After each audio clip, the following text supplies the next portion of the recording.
and your hand could shake. You don't know. You're just like, yeah, it's almost too much. And especially if you've never, I mean, she's giving speeches, but it's a different animal. I mean, let's be honest, you guys. What's more difficult, being on SNL or being president? You know what I mean? It's SNL. It's just different. Absolutely. Okay, I want to start because you can tell me what I do and I'll tell you what you do. Okay. I see you do this sometimes, like when you're thinking, and sometimes. God, I touch my face all the time. Sometimes like this, the pinky. Really? The pinky in the ear, I think. Unless I made it. That's nuts. Unless I made it up. No, but you observe people. I kind of observe voices and stuff on people, which I didn't do before SNL because you sort of had to. You start to pay attention. Yeah. But something you do is this. I'll lean back. Yeah. And that is a little bit just kind of stretching my back because I'm kind of in a high chair. But yeah, it's also psychotic. A stress release, like, oh, let's not try too hard. Why don't we listen to the guests? Why do we have to overlap? I do. I go like this after I interrupt everyone. I go, I got to reload to get my energy to interrupt again. I listen to other podcasts sometimes, and boy, do they, we are not the kings of talking over our guests. I'll just put it that way. Interrupt us. Yeah. Interrupt us momentariness. Well, my head is listen, so my hair is all super helmet because why? You might be doing this today too. Dana, as you know, Dana's in New York. They're doing an SNL photo today. And it's in LA. I've heard a little birdie I think it's because there's too many. They're doing sections. So New York and LA. And so then they're going to try to make a cover where they jam us all on that. Yeah. It's not Vanity Fair, so I'm not going to give them my total Blue Steel looks, but it is a magazine. Yeah, I mean, it's a penny saver. You're depending on where you are in the frame. Your head would maybe be the size of a dime, but probably smaller than a dime, half a dime. So I'm not gonna, and you're supposed to dress like how you are, right? Would you explain what we're talking about? We're supposed to do a photo for the 50th anniversary with people that were involved in the show, but there's so many people. I don't know if it'll be a full cattle call like at Dodger Stadium or it's going to be. Isn't it for New Yorker Magazine? Sorry, New Yorker Magazine. Yeah, or New York Magazine. I don't know. Oh, that's it. New York Magazine. Sorry.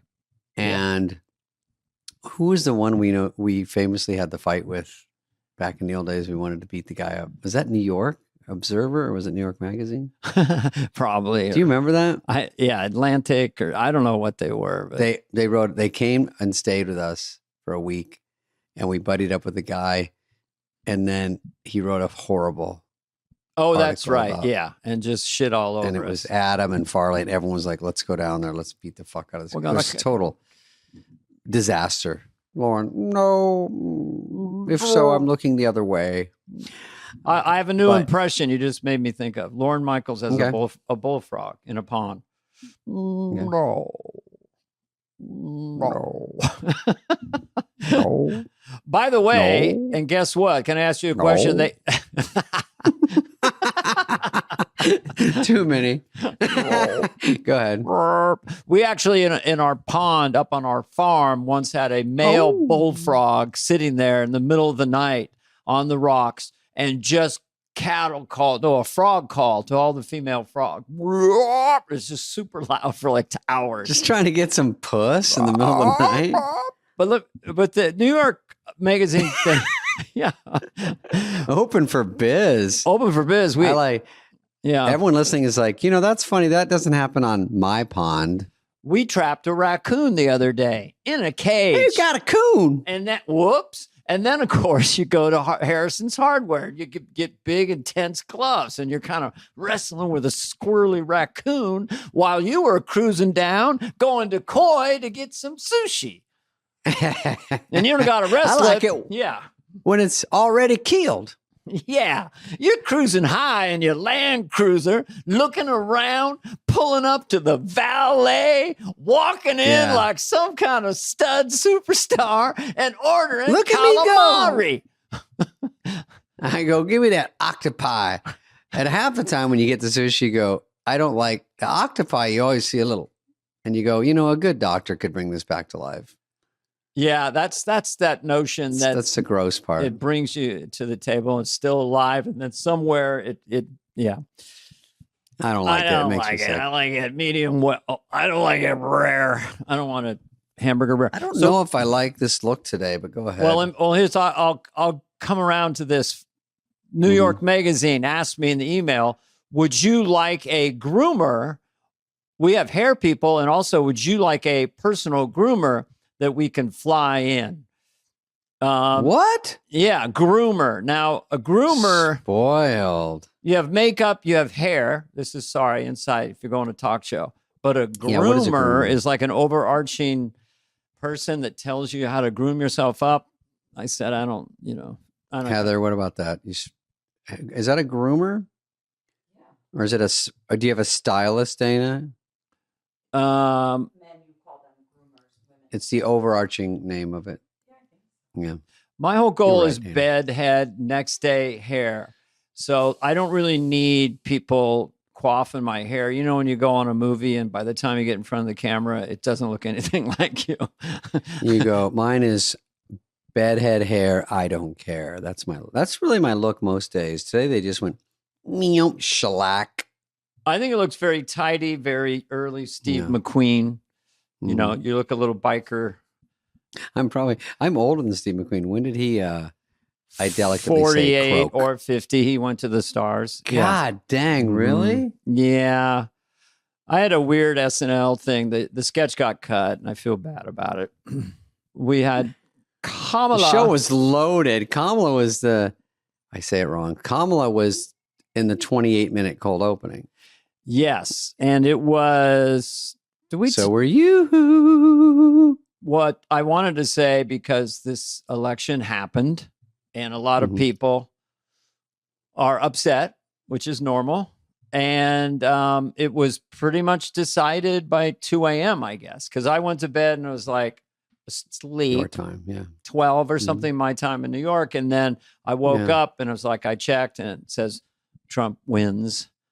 And here's my takeaway from the coverage last night. Did you watch any of it? Maybe you didn't. I did watch some, yeah. They have these guys, and I know they've done this for several cycles now, but it seems more sophisticated. The guy's up with the map, and he's like a wizard moving things around. And here you see in Calico County, here Joe Biden carried 28,000, and Kamala Harris. The metro, it was like just this massive intensity. Yes, there's so much going on. Yeah, more than ever. Like little circles, little counties. These counties. This is how they voted. This is how they will vote. This is what we think they'll vote. Very complex.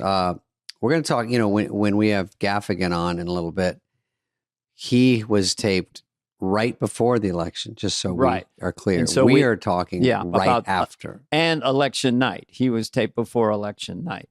Yeah. That day. So if we don't mention that. He didn't see the magic man and see these big blue circles. That means a lot of young college voters could be coming in late over here. But these little red dots, these are rural voters. These are really, really stupid people, and they live way out.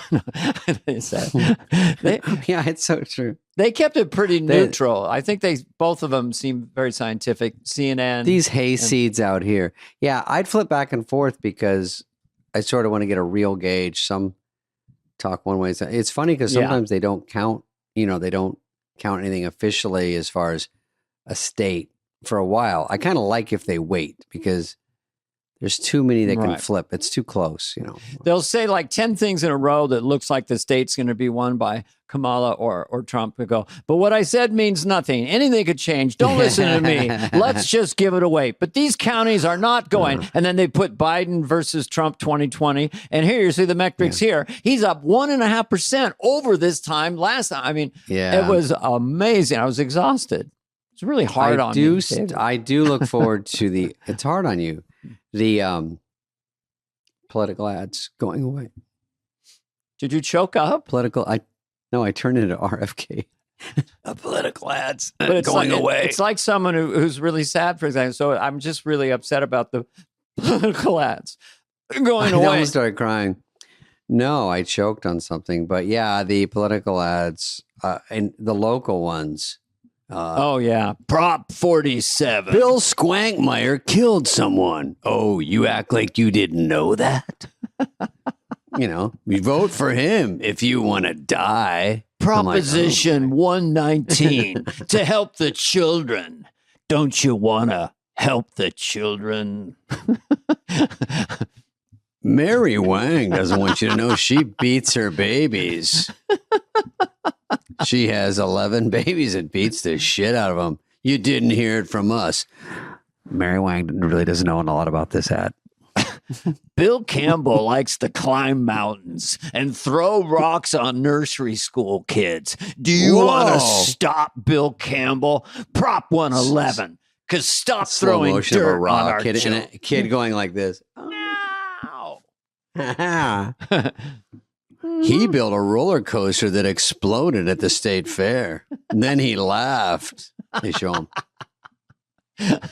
Is that who you want?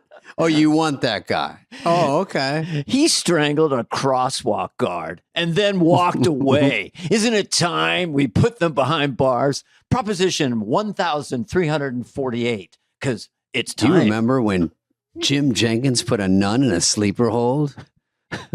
We do. Here's a clip.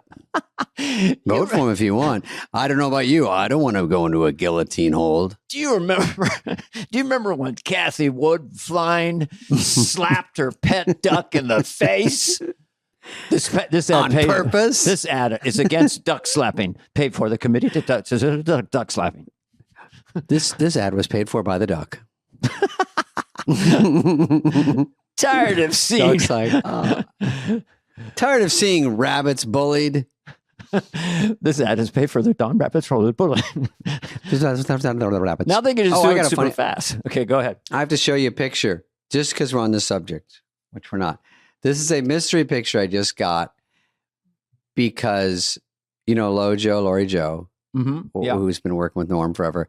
She's going through his stuff. She just sent me a picture. It's kind of a tearjerker. It's just funny because I have no idea what this is from. Here's a funny picture. I go, Lori Jo, I don't remember this, but Norm really fell apart at the end. Is that Norm? No, I said, this is rubbing face. This is, I don't know what. I'm by Trellis. Is that what it's called, Heather? All I'm saying, when I look at this, because of the stories I've heard, when a chimp goes full chimp, you are in danger in that picture, sir. If that chimp decides to turn and eat your face in 1 second, there's not a thing you could do or who's ever off camera. So you got to be careful. He says, I have the strength of a much bigger chimp than I am. By the way, he has pants on, so he's sort of domesticated, but I'm holding this, and she said, there's another picture of Norm holding another chimp. I'm like, where are we? Maybe this is when we went to the zoo and taught animals how to do stand-up. And sketches. I've been around chimps, but I don't remember holding one like that for a photo. I'm holding it wrong, but I don't even know how where's my arm? I don't know what's going on. Do you have friends who look at how terrified I am? Who dress up indigenous chimpanzees into clown clothes and then hold them for photos, pay for the people who want to keep Chip's dignity? I don't know about you, but if I'm a chimp, I don't want to look like a jackass. Paid for by chimps that don't want to look like jackasses. Yeah, okay, that was a good one.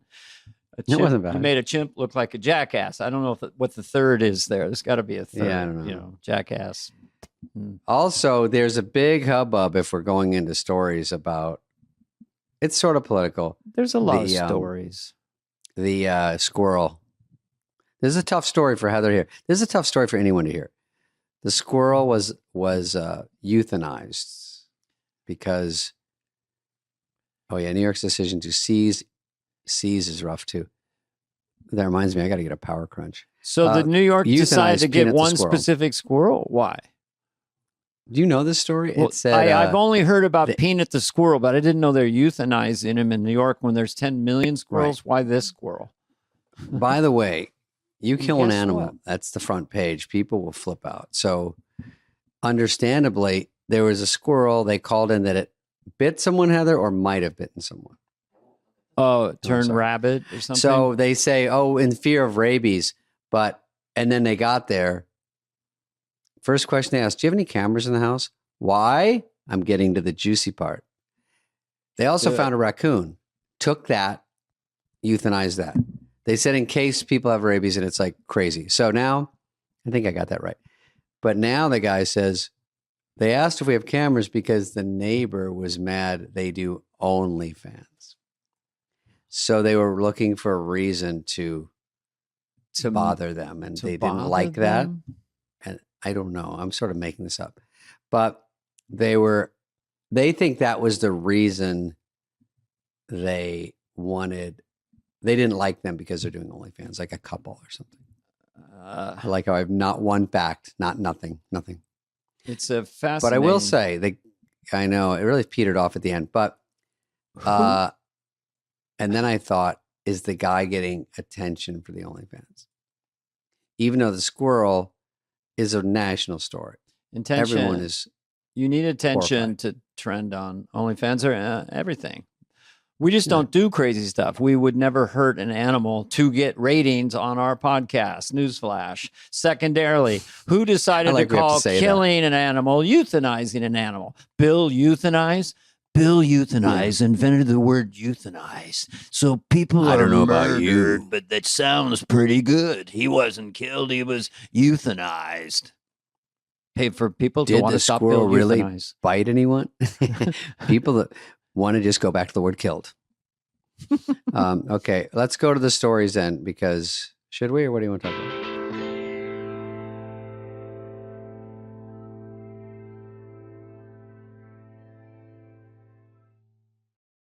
Dana, everyone I think at some point has problems with credit. I have, my family did early on. I'm sure that's a relatable situation. Absolutely. And we've probably got listeners that are in the same boat.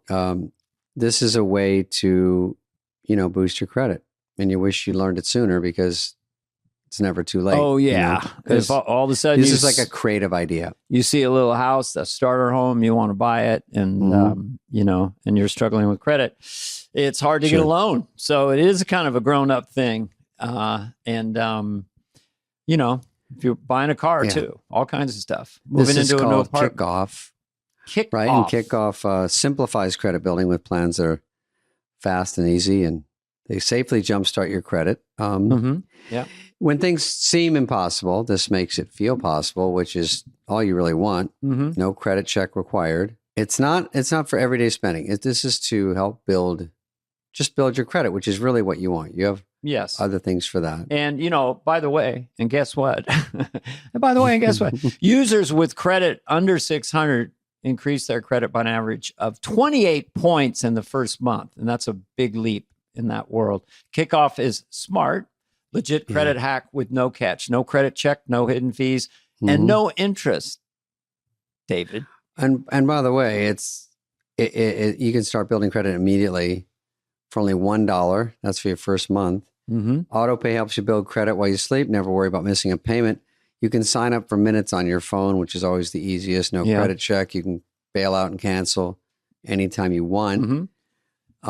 Build your credit fast with Kickoff, the best credit building plan to jumpstart your credit. Get your first month for $1. That's $80. That's 80% off the normal price when you go to getkickoff.com/superfly today. That's Kickoff without the C. Get KIKOFF.com/superfly. Must sign up via getkickoff.com/superfly to activate this offer. Offer applies to new Kickoff customers first month only, subject to approval. Average impact of 28-point increase in the first month is based on Equifax Vantage Score 3.0. Changes for Kickoff customers with starting credit below 600 who have made their first on-time payment between January 2021 and March 2024. Payment and credit activity outside Kickoff can have an impact on your credit. Terms and conditions may apply. Offer subject to change. Individual results may vary. All right, I'll tell you about my Halloween costume idea. Okay. It's not Jason Kelce. It is, picture this idea. It's for the 40+ crowd. So I have scraggly brown hair about down to here, and I have like a striped shirt on, and a Coke spoon around my neck, and I go as Peppermint Chatty. Hey, man, what's going on? How's your Halloween going? I'm going to start working out. You know who Peppermint Patty is, right? Yeah. Peppermint Patty. And okay, I see it now. Can we have a picture of this? No, I'm just saying I want to go next year as Peppermint Chatty. Oh, I see. Yeah. Oh, there it is. What? Now, he looks young. Yeah, no, this is Trump during his speech to claim victory in the presidential thing. I mean, he just was really rested. He finally took a really wrong nap. I took a long nap and I couldn't believe it, and here I am. But I guess that's actually Trump. Someone sent this to me. I guess it's Trump as a little kid. What? Or is it a kid who looks like Trump, or is it photoshopped? Or is it AI, or is it none of the above?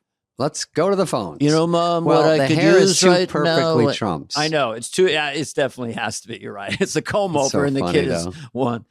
You know, I'm doing terrific, and I could use some milk, and you know how I like it. I like it the regular way. So let's get busy, Mom. You know how I do these things, and you look at it, and you see. Yeah, you know how I do these things. Also, what did he? Oh, he said in his speech, he goes, "And I'm not going to rest." I'm like, I think you need to rest a little because he's older and he's been campaigning for a month. I saw a little mini doc of when he said, I'm going to run for president 2022. And he was almost, you could hear the crew stifling laughs. Like, oh, come on, man. You're so over. Come on, guy. Don't put us through this. Yeah. It is the most, you just can't, he's like radioactive. You couldn't kill him if you tried. He's like, that's right. Unbelievable. Whoop-de-whoopties. Mm-hmm. All right, you have a picture of, let's go back to Jason Kelce. Yeah, we can trend on this one. Well, these guys are, of course, our buddies. Jason was on the show. So it's a very serious picture of him. Is that his new headshot? I don't mind it. So he's wearing that Madonna microphone. So he goes to a game. Of course, I know nothing. He goes to football college game. He's leaving. You know, when you leave, people come up and talk to you. But also to get clout, some people start trouble, of course, because getting in a situation with a celebrity is way better because you're going to wind up minimum on TMZ. So for good or bad, just want to get attention. So he used a slur referring to his brother. And I would say this from observing and having Jason on the Kelce brothers. Like if it was right on Jason, I don't think he would have gotten tweaked by it. But when you attack my brother, I don't. Sure. The Kelces go full Kelce at that point. And in this case, the guy is, compared to a regular human being, he's exceptionally strong. Like you would not want him to punch you. What are you doing? So it's an act of kindness to take his phone and smash it, as opposed to the young man's head. So sure. And you know, I think I saw the story, and then Jason fought back, and it sort of went badly for everybody involved. Fine, but I get mad like that too, and I think there's not enough attention on the guy that did it. Like how uncool that was. They're just more saying, Jason, are you sure you apologize? Should we accept this? But go look at the instigator of everything I don't know. He got his phone broken. Who cares? He said something foul and out of the blue to fuck with him to get a reaction. But you saw him walking until he said, my brother. So it's kind of a thing. He ain't heavy. He's my brother. So don't mess with my brother is what I'm getting from them. And also, if you're going to yell something at a Kelce and you yell at the other brother, you go to Travis and you say something about his brother, you're going to get similar situation. You're going to get something. But the cell phone was an act of kindness rather than a right cross to the face. Because, you know, when you're 270 pounds, you really hurt people. Oh, I have that problem. And the thing is, people are on the street sometimes and they'll yell, David, Spade, and whatever, pejorative. And, you know, I go nuclear. I'm scrappy. You go nuts. I go low, then I go high. I'll take 3 to get in. They say Dana, and I say yes. And they go, oh, are you Dana? And then it gets confusing. And then I take their phone, I try to lift it, and then I throw it. One guy said to me, whatever happened to David Spade? And I slapped his face really hard. But nothing, bitch. Oh. And that was our manager, Mark Gervitz. I was kidding. I had one simple question. Why doesn't Spade like money? Why won't he get in the rocket ship and fly for 12 hours in a snowstorm? Dana likes money. Mm-hmm. Apparently you don't. Rob Lowe likes money. We have to It's his make, favorite I think thing. Mark would like this. We have to make, we each have them, little puppets of like a little frog or something. Go like this. That kind of looks like our manager. Yeah, you Yeah. apparently don't like money because it is like a puppet show at this point. You go, Mark, I'm flying around the globe 3 times. I got a globe in my office. Doesn't look that big. Yeah. Trust me. It's I like trust me. Trust me. You're going to like it when you get the check. I go, I thought it was going to be more money. The landscape has changed. That's a good one. It's not good out there right now. Everybody's getting hurt. I go, really? Smartless is getting hurt? Not them. Everybody's taking Trust me. taking a Trust me, they're haircut. not making what you think. I go, I think they're doing fine. Everybody's getting a haircut. That's a good one too. Everybody's getting a haircut. Everybody's taking less. Everybody's taking Yeah. less. All right, next story, even though Mark's the funniest one. Who's the right. funniest? Oh, yeah. How long are we done? Let me see. Okay. Oh, we're doing Another all right. Kelsey story. Okay. Oh, this is another Kelsey story. They made, I think Heather knew. Did you know this? They made a Hallmark movie, but based on Taylor and Travis. Oh, okay. Some third party, not them. Okay. Let's look at the pic. I don't think they're part of it. Yeah. You should I ask see. her Oh, no. They out. make him look like an idiot right away. I'm Drew. Why would a great looking Fan. football player have a He's chance? the best receiver in the world. Get his number. It's her! It's her! I want to see you again. Put her in a movie. Oh, boy. Like regular people, huh? Don't screw this up. I promise not to fall in love with you. Oh, of course. There's an imaginary little The more sister. I'm with you, the more I really I just like can't you. believe they got a documentary Okay. crew to follow him around like this. It's so spot I know on. we're trying to keep this a secret. Lath Keep this Scwamblombler. up. It was nice to meet Um, you. In a Flomney production. Is this the whole fucking movie? My God. Look at how much she looks like Taylor Swift on stage. Yeah. Oh, boy. I'll tell you what, they would never make this with just comedians like us and a pop star. No, no, you we'd know, ruin he's it. funny. Get his number. No. Yeah. He Um, tackled her down and married her. But I'm sure in this movie, they get married. What do you think? yes, because they want ratings and they want money. Right. And they like money. See? People on Look- Hallmark like money. Let's ask Heather. Heather, what do you think of having a boyfriend who's like 6'8", 260 as your boyfriend, and he can pick you up, throw you over his shoulder, swing you around, throw you in a stroller? You know, I mean, In a is there Are you asking, is it good that he's a football player or that he's huge or that he's rich? like and he just great carries looking? her out on stage like a little baby, and she's like 5'8". I mean, she's not, you know, and he says, "Don't drop the baby," which is kind of sweet, you know. Taylor Go Swift, ahead. With. 3, you know. So Heather, weigh in on the size of the man. I'm not talking about. Something where ladies like to always feel a little bit smaller Yeah. than their guy. Can you hear that? Ladies like to feel a little smaller than the guy. With that, but as long as it's consensual, Oh, she says, is it consensual? We don't know. running around. I think it's consensual between Taylor Swift and What if it Travis Kelce. wasn't in this Hallmark movie? That's where Yeah. they kind of go wrong. Yeah, he just turns. It's time for me Yeah. to score a touchdown. What? Now she's a hostage in his basement. Yeah. Where's the pop star? He's like, I don't know. She was with you.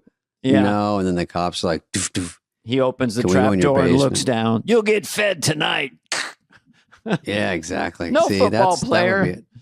If they spun it like that, I'd probably watch most of it. A little Silence of the Lambs in there. Keep it exciting. I wish him all the best. They have to be, if you take Trump as a metric of resiliency, no matter what's thrown at him, he just keeps coming. The world attention on this couple, just think of them as it's Taylor and Travis. They're just dating, you know. They're If they just can at Arby's. withstand this and go with it and not go crazy, it's good The on storm. them. Yeah, too many Yeah. cameras, got to get away. Listen, when people know you're dating and everyone comments, it's already hard. And then add that times. Well, it's a Hollywood story. So it's the million. handsome football star, you know, world class Super Bowl winner, just what women like in a man, he is, you know, and then she's supernaturally talented and beautiful. It's like kind of a fairy tale, and we're all on Yeah. pins and needles. I talked to Chapel Roan about it at the show. She's a huge fan of our podcast. Where is she? Get her. What if she leaned in? This is where she's supposed to lean in.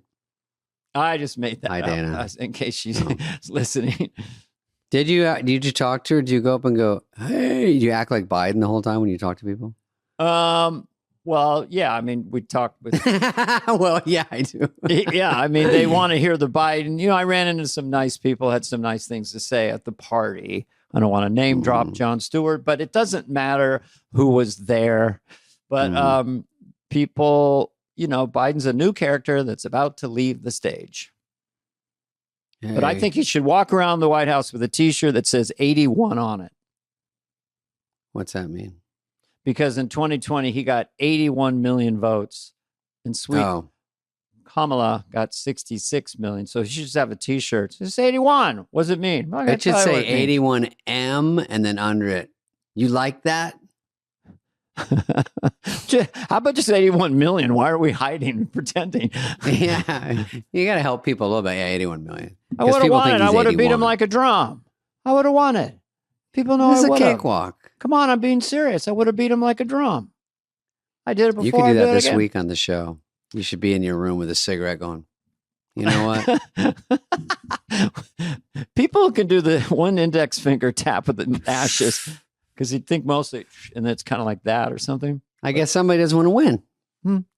But, you know, it's just, everything's a human story. I don't know how it feels to lose the presidency.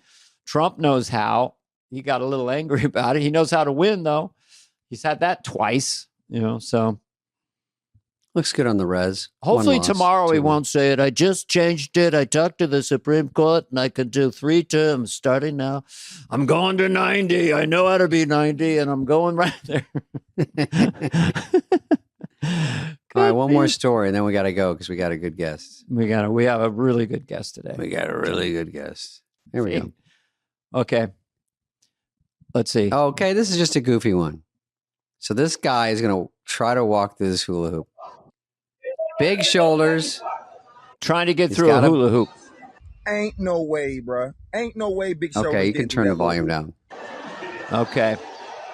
Here he goes. He's a big guy. He's crossed himself. He puts his sweat napkin in his hat. And you doing it blindfolded? Oh, bro. He's creeping up on it. Oh. Okay. That's pretty good, right? It wasn't even hard. It wasn't even close. What's this guy say? He's blown away. He said, nah, bro. He's perplexed as we are. This is the highlights of the world's Instagrams. That's out there. That's a good harmless one. No, it didn't look like he could fit through. And then he went back and he went through fast and he leaned down a certain way. It's kind of like when you're moving a refrigerator or a couch through a door frame. And some reason, you know, you have to lift it up and it creates more vertical space or, you know, just something. You know what I'm talking about. I saw you do this once when we were going to dinner and someone had a hula hoop and you had your pile of money you carry and you go, you think it could fit in there? And everyone's like, no. And then you like squished it. You go, look, and then a lot fell out. I know. Well, that's when you got me that Dr. Seuss cap for Christmas. And Paula said, what are you going to do with it? I go, stuff cash in it and go to a restaurant with David. But Scrooge McDuck. It's a big Dr. Seuss thing. And I put lots of 20s in there. It's just money. Yeah. Mm-hmm. And then. All right. Well, let's get Jim out here because we can always, we have editing capability. Jim Coming Gaffigan. Up next, you're our buddy, but you get to work with him lately. I worked with him for the last 5 shows on Saturday Night Live. He came in, had never been in 8H, never done sketch comedies. We'll talk all about that and how we found his Governor Walsh. And, you know, his character lost the election, but he didn't lose the election because that guy is a winner as a sketch player and a comedian and a hell of a nice human being. New Hulu comedy coming out on November 22nd. We'll talk about that. Here he is, Jim Gaffigan. Let's talk. I have a different shirt on.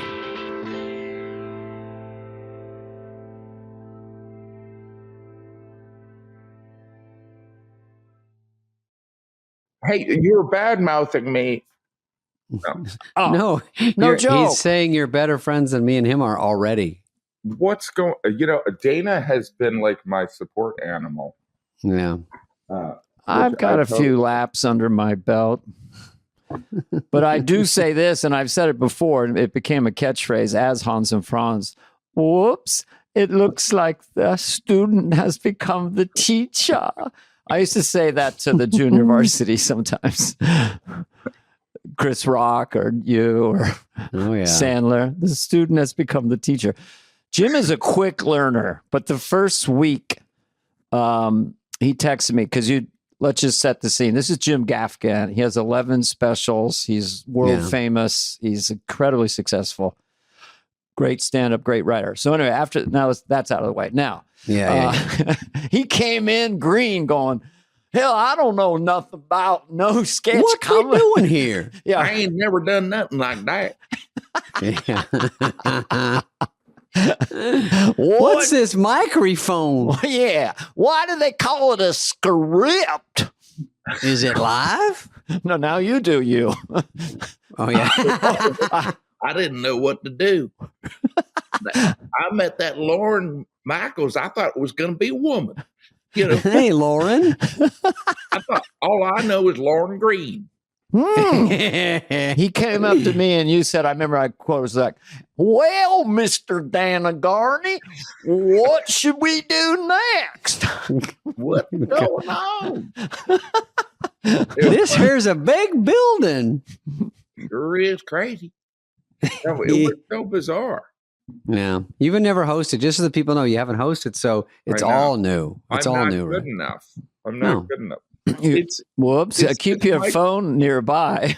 This is a long audition. This 4 weeks. It's a microcosm of the entertainment industry, right? It's just every emotion that a performer might feel, they have felt it around SNL. Like everyone desperately wants to do it. Everyone goes through emotions where they feel like they should be there, and then they feel like they're being ignored, and then they feel like they're embraced, and it's just a blanket. Every generation alive today knows about SNL. It's amazing. Turn off this. Was that? Yeah, that was me just saying you're doing a great. At the end of a question, so we far. tell you that's your limit. You know what's funny is Greg. Lil Wayne said. He said, the Super Bowl halftime show was ripped away from me. And I think that made me think of what Jim said is everyone in Hollywood at some point thinks SNL was ripped away. They're like, if they don't get asked, they feel like this is the year I've done enough. They should ask me. Right? Yeah. Kind of like that. Yeah. It's such a unique, because in our lifetime, in comedy, it's the last pillar of this significance. It's like even the status of, obviously HBO is great, and I would love to do an HBO special, but like it's like compared to like when I was in my 20s, an HBO special was enormous. I mean, huge. Hosting the MTV Video Awards was like an incredible event at one point. And SNL has remained. And let me read these other things that Lauren told me to say. He said, do you want to start linearly? Do you want to you got the call to do Waltz, Governor Waltz? Yeah. Sure. Yeah. Whatever you think. I don't know. I mean, everybody's got just know. Me coughing. Yeah. Well, what I would say is, of course, when he was picked by Kamala, I say Kamala because I'm friends with her now. Yeah, I call her Cam. And once he was picked as the running mate, every dopey, out of shape white guy, after Steve Martin turned it down, was kind of like, what about this guy? And of course, I would love to do it, but I also know that because of the prestige of SNL, it's not something that you can necessarily campaign for. Does that make sense? Yeah. So it's definitely You look thirsty. You just hope they find you, right? Yes. Mm-hmm. And so my manager was talking to someone, and at one point I was shooting a movie. You know, I work one day a year on a movie, and I On the was set. shooting in the UK actually. And so then he called me and he said, "Hey, you know, I've been talking to this person about you for Tim Walls, and I've been saying that you're sending me videos of you doing an impression of Tim Walls." And I go, "Really?" And he goes, "Yeah." So now they're kind of saying, "Can I see those videos?" And I was like, "Oh, so you want me to?" And it was like 10 o'clock the night before I was doing one day on a movie. And so then I kind of just went around my hotel room and put on a jacket and took off a jacket and put on a sweater and did little things of Tim Walls, which is essentially I'm portraying my brother Mitch, who lives in Indiana, who has a very Chicago accent. It's just like a guy. And but I thought that was funny. And normally for me, whenever I get that close, I definitely don't get it. Like whenever I test for a sitcom, it's just Marvel movie. Because life's hard for me. Yeah. I was Well, you 0 for also have tons of 200 at one gigs. point. What's that? I was 0 for Oh, 200 at one I point reading for things, but go ahead, David. I said you also have a lot of shows booked. And also sometimes managers, they told me we have the same management team. Yeah. And they told me, hey, we're talking to these guys about this movie. We're talking to these guys about this movie. And it's between you and another guy. I'm like, what movie? So that happens where it's like they're pushing and then you're not even aware if you want anything or not. I had not read the movie. I don't know what the movie's about. They're going, it's looking pretty good though. It's looking pretty good. And I go, what is? But that's like you. They're like, by the way, you got Waltz. Second question, do you want to do it? Of course. I think you should do it. I know, Everyone wanted you that's to do the funny it. thing is like, what if you said, I have no interest in that? And then they go, oh, now what do we do? And by the way, yeah. go ahead. By the way, and guess not what? lie. By the way, again, it's SNL, so it's. I mean, I guess it's you guys have a different perspective on it, but it's this elusive thing that has been always out of my grasp, and you know, as an American comedian, that's the measuring stick used to be like, oh, you're a comedian. Have you been on the Tonight Show or have you been on Letterman? And, have you ever been on SNL? And I did a short Jack Handy thing a million years ago. But, oh, wow. Love Jack Handy, where I played of a course. murderer. That's Interesting great. casting. Yeah. Yeah. SNL, this is probably of all years, the year to do it. And the 50th is a big year and an election year, which is always big for Saturday Night Live. So the combo platter is a bigger deal, Massive so how pickup. fun you got to be a part of this one. Massive global pickup with this show. Yeah. It's crazy how viral everything, particularly the political thing on SNL. It's like, there's the people that watch it, but now we're in this clip age where then the clip goes, the Daily Beast posts about it, the Drudge Report posts about it. It's almost, it becomes unavoidable. I think Deadline, I follow Deadline. I think Deadline on Twitter puts every single sketch on. I never knew that. I mean, usually on a Monday, you'd see what's their funniest thing they did, and they would show a clip and it gets out there on Yahoo News or whatever. And now suddenly it's everything on my feed. I can see for sure every sketch, even update. It's like, boom, as they're coming out, boom, boom. Yeah, it's amazing. I don't know if this is true, but I think Ariana Grande, it was like the show and then 350 million across all platforms, TikTok, everything. So that it matriculates. People just watch the first episode, texting me. Yeah. Hey, I saw that, So anyway, we meet. You're coming in 8H for the first time. The read-throughs are now in 8H. They used to be in a little room upstairs, basically. And it's set up with 40 people. There's tablecloths. There's cards like a Oscar party. There's piano. There's music. And it's kind of, I was a little nervous. I was coming in doing Biden for the first time. That was the read-through we were at. And you were reading. And so how did that feel? Because that's the first time you kind of hang it all out, you know? Here comes Jim's take, you know? It's very unnerving, and there is a sense that this can change in a moment's notice, where Lauren could be like, I didn't really like that. You know what I mean? And that's not to say that he's attaching an opinion to it. It's just the reality. So there was something of like, I canceled all these stand-up dates. I hope that they don't change their mind. Oh yeah, that's right. But yeah, it was. Well, they can tweak, right? You take your take on it. It's like a movie, and then you get with the directors or people around or the writers, and they say, "Could you?" I mean, I'm just guessing. I don't know what happened, but sometimes they will play with it a little bit until everyone agrees this is the right feel.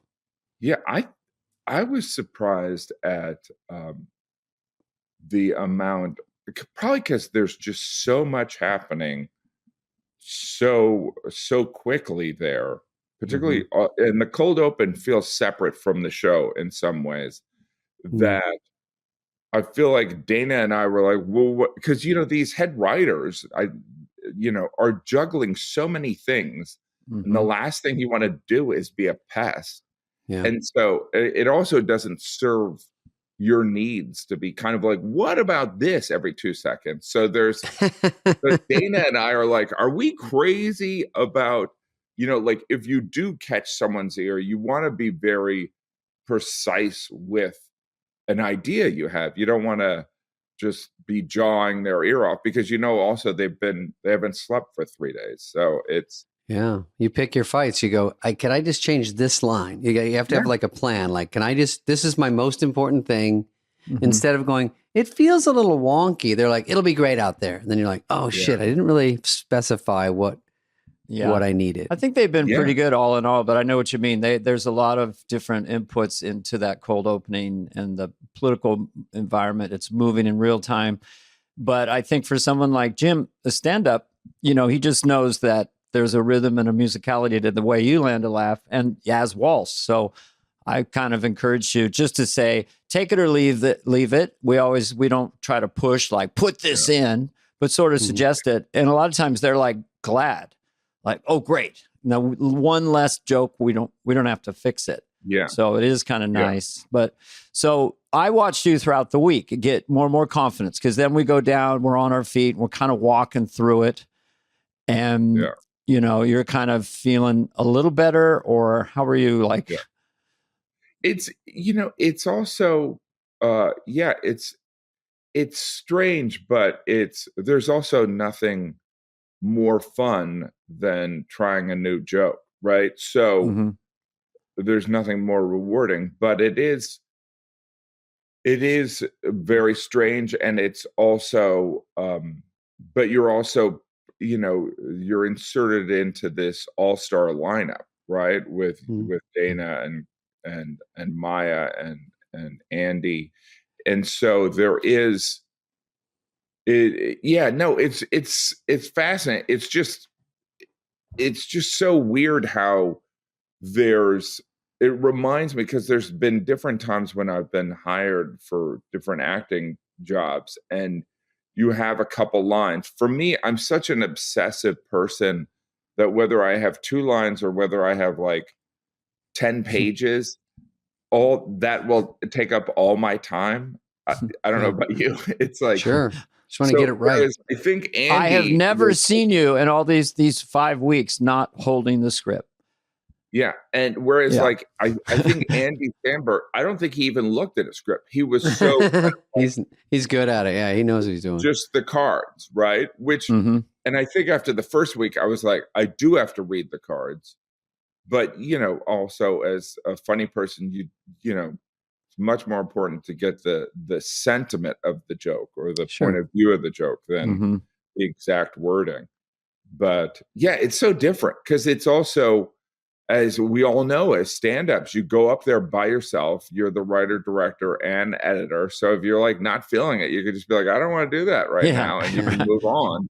But when you're particularly in such a you have like 80 eyes on you on this one, like, yeah, what's he doing? And then you want to be, obviously you want to be respectful to the other performers and to the writers, and I think when it's like different if you have your own TV show, you can sit there and go, no, I'm going to say this, whereas you want to be respectful of everyone here.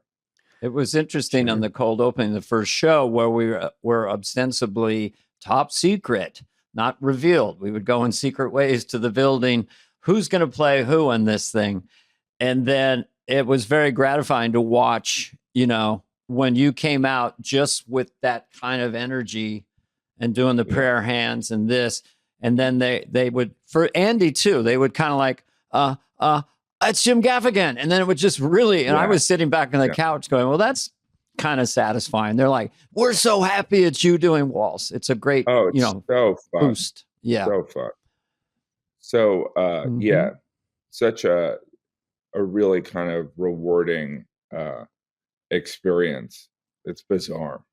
And the one with you and Bowen side by side, that had that came together on there. That had some great moments. That was a killer section in there.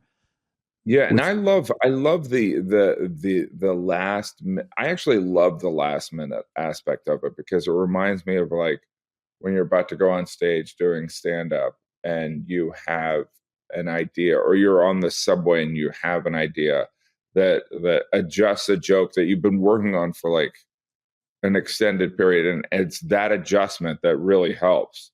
Because I was just always watching Tim Wall's videos, and I would see him do a behavior, and then I'd be like, all right, I'll bring that in. Because again, there's so many moving parts.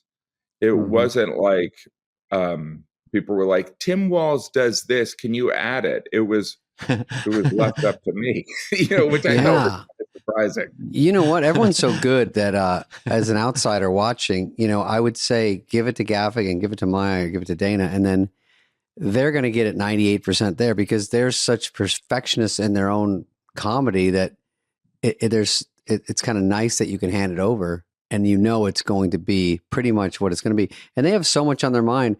I think it's great that you're working on it because you want to just, every time they see you, it's a tiny bit better. And they're like, oh, he's been paying attention because we have other 22 sketches and all the other millions of things going on. Yeah. And then if Kamala comes, they have to say, oh, now it's more security, more hassle, more confusion.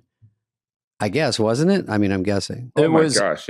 Yeah. Speak to that. Just that whole evening. It's, there's times when, I don't know, I don't have a machine gun. I don't have an AR, but to walk down the hallway and there's like 6 guys with machine guns, you're like, I don't know if we need 6, I thought it was more like 12 or something. Feels like it's like, I'm a pragmatist. I'm like, I'm not a gun guy, but I think a handgun would be more practical here than you don't want to catch some. They seem to be 6'5". They had helmets. They had flak jackets, big boots, and then night vision goggles. Too. Night vision goggles, and then this assault rifle or machine gun or whatever it was. And I'm dressed as a tomato. I'm like, "Hi, fellas!" It's like I never felt more feminine. They have those goggles because they saw in the itinerary it's Saturday Night Live. They're like, "Bring the night vision." It's also, and I don't know, because they were all very nice, very professional. Absolutely. But you could also get a sense a little bit, they're like, oh my gosh, we're at SNL. Do you talk to them like London guards? Are you allowed to talk to them? Yeah, I mean, they were, but like when she came down the hallway, I had to leave. And then Dana, you got to hang out with her, right? Yeah, I mean, well, first of all, when I was walking down the middle of those guys dressed as Biden, I just instinctively did a little salute, like I was the commander in chief. So it was all very just when is she coming? How is she coming? Everyone was waiting longer. Is she happy? And we needed to fit in a time for her to rehearse with Maya. Yeah. Just so we're waiting to do the notes. We're in 8H. There's a tension and a sensitivity going on, a quietness. It was like an exotic tiger was coming. When is Kamala coming? And she comes in and she turns and she gets a huge smile on her face, looks all around 8H and go, oh, my mother could see me now. And then kind of under her breath, she goes, of course she's seen me now. I thought it was very sweet. Oh, wow. Yeah.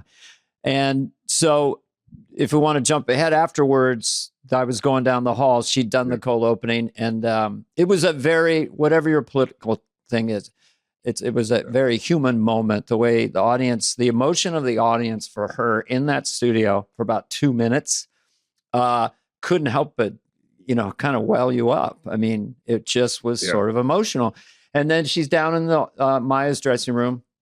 Her people go, oh, take a picture, because I was still dressed as Biden. Yeah. And then I came in and she kind of went, hey. And so I had about a minute face to face with her and I just did all my Biden hooks.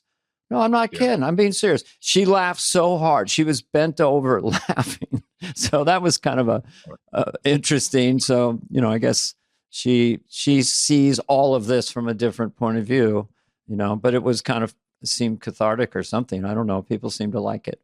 No, I thought it was really interesting because when they did the very brief rehearsal, and it was a long dress, so it was not like there was an abundance of time for any of this. Oh, was it between dress and air, her rehearsal? Yeah. Yeah. Oh, that it was late. Like close to 11 o'clock or something. Oh, shit. Like that's first time she rehearsed. And then they did the meeting after that. And quick. so, God dang. When they did and they didn't even rehearse the whole scene. They just rehearsed her and Maya. And by the way, Dana, if I'm saying anything I'm not supposed to say, you guys have to cut this out. Oh, we have editing capability, by the way. So you can say anything. What I thought was really interesting, and this is just me being paranoid, is that Maya has such a presence and, blood of ice. And I mean that as a compliment, is that I was like, oh my gosh, what if, Maya's been doing this in this room for years, right? And then this person who's been on the campaign trail, who, having come in 5 weeks earlier and was intimidated by the live setting, even though I'm a stand-up comedian and a great actor. But when I was like, is Kamala going to, when they do that mirror thing, is the status of Maya going to kind of be a disservice to Kamala? I don't think it was, but it entered my mind. Like, you mean a super pro? Yes. Whereas just, Maya just is so, such a home run hitter and just like never strikes out. That is the juxtaposition. Is that going to end up being a disservice to Kamala? And it didn't end up being that way. It actually, I think that Kamala appeared very warm and very, I think it was a really important humanizing moment. Here, let me tell you what Lauren also wanted me to say. No, but it was one of those things where I was like, oh wow, she really hit it out of the park. I think Kamala, it was held up her side because she's not an actress and she's coming in like on the fly. There's really almost no rehearsal, and so it is fucking scary as shit. Even if, like you said, we've all done it. If I was sitting there, I'd be freaking out. And your hand could shake. You don't know. You're just like, yeah, it's almost too much. And especially if you've never, she's giving speeches, but it's a different animal.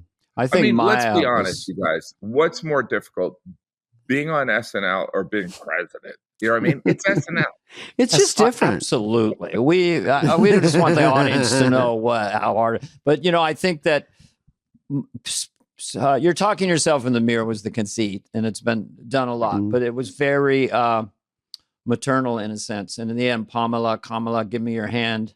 And it was written not in a hectic way. It was kind of slow and casual and relaxed. And the way Maya was so supernaturally comfortable. They gave her good And it's jokes. sort I of- mean, it was not too long, in my opinion, because I didn't know anything about it. Mhm. I didn't ask Dana for any spoilers.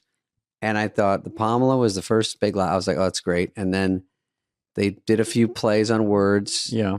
And then they sort of ended it. And it was like, oh, good. It's not dragging out forever. It's not, classically like, oh, they went too long. It's like, oh, great. Tight. Mhm. Get to say live in New York. Big ending. Get out. Mhm.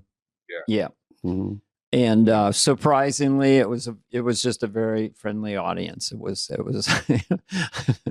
they really, Who would think?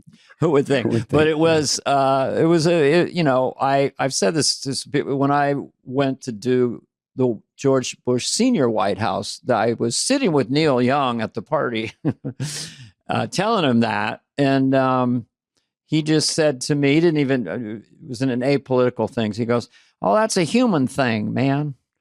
That's a human thing." So it was like whatever your political stripe is, it was this woman who's now is running for president in this room, being kind of awestruck in some ways, and then having that sort of reaction.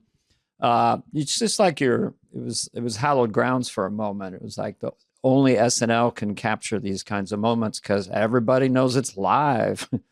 Yeah. I mean, it's particularly in this year where I think the most important media piece was not these traditional media things, but I think her appearance on SNL was significant. You know what I mean? Like compared to like some of the media hits that historically would, like, I don't think they would even contemplate having her appear on, a sitcom. Like yeah, and anyone Hillary who did. sits there and the part where she asked Maya, "Do I really laugh like that?" And she says, "A bit." Yeah. Anytime a human being can laugh at themselves a little bit, the likability quotient or the relatability quotient goes up. So yes, it was a home run, as they say. But Yeah. will people vote differently because of us? I mean, you and me in particular, or did we reorientate Western society? Absolutely not. Absolutely not. It says here in my calendar, reorientate Western society. But everything is kind of nice when the reviews, I don't possess on them, but now you can not, I think it was New York Times or something. You can't imagine anyone else playing waltz after seeing Jim Gaffigan was one of the ones I read, So, Yeah, that's very nice. Well, thank you, Jim, for talking to us. And I'm not through it all. leaving. I'm here for another hour. We're going to do 3 hours, David. Is that all right? Yeah, it's fine with me. Do you have a problem I with run that? out of stuff. You're like, then I couldn't get rid of Gaffigan. That'll turn into a Gaffigan different now thing. I'm still a smokes- hostage. He smokes cigarettes now, and he's so comfortable. And young Cass will come up to him and go, Mr. Gaffigan, could you help me with this? He goes, "Get out of my face, kid. I got better stuff to I do." call everyone kid. Yeah. By the way, Who's the- I just want you guys to know you don't have to plug my Hulu special, which is The Skinny, which is on November 22nd. What, you have a We can skip stand-up that? special on Hulu, Yeah. and it's called, The Skinny. and when The is it premiere? Skinny. The Skinny. Now, The David, you 22nd. taped this special recently. Jim, we're trying to get rid of you. So if you could just wrap it up and leave. No, get this in. A Hulu special is at November 22nd. Is that what you said? Yes. Is that? And Am I reading this right? Am I now- reading this right? All these streaming sites, your words, not mine. How do you pick between Netflix, Amazon, and what's it called? What's there? Tubi? Is that a real one? John, he went to Harvard too. I know. No, John he's a TV character. He's like Columbo or something. I mean, I want to do him on the show. I'll just say we've been doing there's him a on this show. brilliance to his kind of. Oh, the fumbling paper. I read something here. Could I get this? Gap again. Am I saying that right? Am I saying You that right? you tweeted on October 7th that you would kill all I'm just a people. simple folk that studied at the John F. Kennedy School of Public Relations. No, he's clearly very bright, but it's hysterical. I see you hysterical. squirming in your chair a little bit, but this is he what you knows say. he's set the trap for the guest. And It's all so funny. and he has a little smile. He talks like he's in the movie Mississippi Burning. Yes, he jumped in. Yeah. Your What words, we not have mine. here Able to vote. is a Did you failure say to that? communicate. Now, do you think how much you think it would cost to end climate change? But what about? I what don't know. about- Well, $100 trillion. And then there's Well, who's the congresswoman from California who has charts? Let me ask you this: if you had 425, Katie, I can't remember her name. Katie, she has her whiteboard. She's It's so brilliant. funny. I love no matter what's going At on. least I it's love the fun to watch. I interrogation. don't even know what's going on. I just laugh. Rand at they Paul go, with "Oh." Fauci, hysterical. You, in fact, killed millions of people. Are you prepared to apologize? By the way, it was. I know David wants to get rid of me, but it was. I thought Tim Kaine was great. I got to hang out with Tim Kaine afterwards. Me I too. promise you, I thought it was Tim Waltz when he came out. That's how dumb I am. I go like this. I did a photo with Tim Kaine, and we looked the same. By the way, it's a bit of a deep dig because he's Irish. To your casual viewer, you're like, there's some 24-year-old kid going, "Oh, that really is." What's his name? Tim Kaine. Tim Kaine. Kaine, vice presidential nominee. I ran into him at that was the the party. game show one. Very funny. Yeah, game show was a great sketch. Smart and Monkey funny. was very funny. Dan Bula, of course, very funny. Yeah. Monkey in Space. Yeah, it's some great stuff in there. John Mulaney, great Jim's host. like, I don't get to watch the whole show. I'm really lasered in. I'm already drinking bourbon after that. Yeah. Oh, you got your bourbon. On the rocks, though. On the rocks. Mm-hmm. Do you remember the name of your bourbon? Father Time. Father Time. You're right. Do you remember at the party when I saw your cheeseburger and I said, I got to get something to eat? And didn't I offer you half of it? Well, it nice was like a guy. petite. It was a slider. It was the size of a silver dollar. You got the pasta. They're ripping off did. cast members with sliders. That's the big story. I did get the pasta, but guess what? And this first world problem, around 4 a.m., the waiter comes up. Oh, sorry, the kitchen is closed. Oh, no. Yeah. Dana's Venmoing Jim 25 cents for pickles. Here. I think that was my last episode because I was only contracted for that time. But oh no. And those parties are amazing, but I'm so wrecked the next day. It's not like I'm drinking so much. It's just staying up till 5 a.m. 5 a.m. is when I turn the light staying out. up. You know, because it's just a lot of your Lauren peers waits for and friends. You want to say hello to Marty Short or Jon Stewart. No, Or, it's so fun. Yeah, So fun. but I'm still tired from staying up that late. Yeah, a little bit. Yes. Oh, and you get home when everyone's jogging and you guys are driving home in your limo. This is just the behavior of someone with a severe drinking problem getting home at 5 a.m. Jim, do you think you'll still go to the parties if you're not on the show just every week? 'Cause it's fun? I think it would be too weird. I mean, I feel out of place even when I'm on the show being there. So I won't go. Have you secured an invite to the 50th anniversary? No, I of have SNL? not. I think that'll that'll happen. happen. But wait a minute. So have you guys been invited? Jim, it's complicated. Yeah. I'm going to talk to Gervitz. You'll love to have to surprise you make a with an video. invite. I told Lauren that you have made YouTube videos in a hotel room about how you would be at the 50th. So you're going to have. I'd like to see one of those videos. Here I am at the 50th being nice to everybody. And here I am introducing Coldplay. Yeah. No, that would be I've got a amazing. sneaky feeling that we're not done with Mr. Let's do. We'll all Gaffigan split a on plate Saturday of Night Live. sliders. Here's what one thing that I would add, even though David's trying to get rid of me. It's Dana, weren't you secretly hoping, like I was like, oh, hopefully Tim Waltz will do something like his pants fall down or something. Yeah. Some news. I don't want him to humiliate himself, No, but he just he'll be in some, but there's competing for attention. And even when he would, like I think in a different time, like him even playing Fortnite with AOC, that would be newsworthy, but we live in such chaotic times. Oh, right. That would have been a good That's one. nothing. Who would play AOC? Yeah. Who plays AOC on the show? Heidi? I think Dana would. Dana, you I can do it got all. an Dana. I got an AOC. Dana ripping off characters from cast members. That's mine now. Thank you.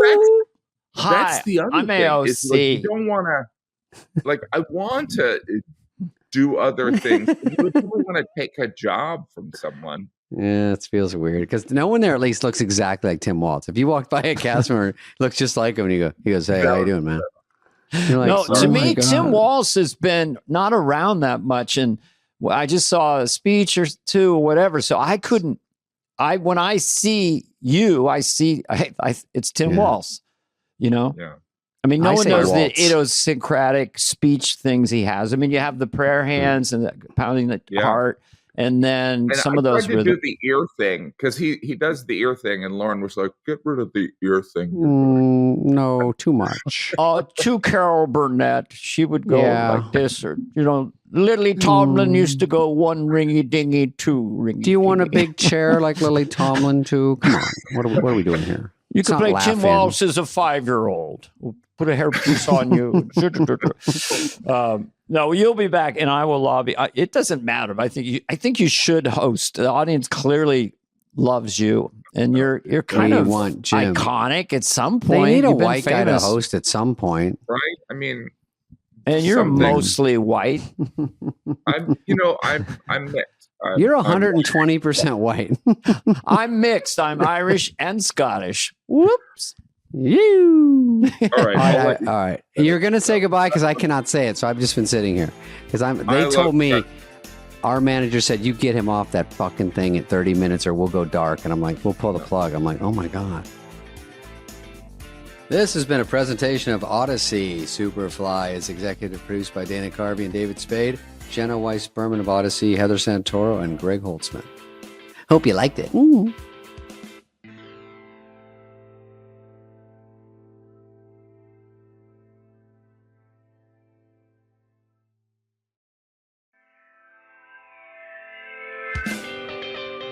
When you get those courtside seats, it's too close for the players. I feel bad. 5 balls came to us.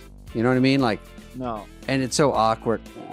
Or I throw it back like I'm kind of good. Like, what do you want, a chest pass? There you go. I know those. I got a bounce pass.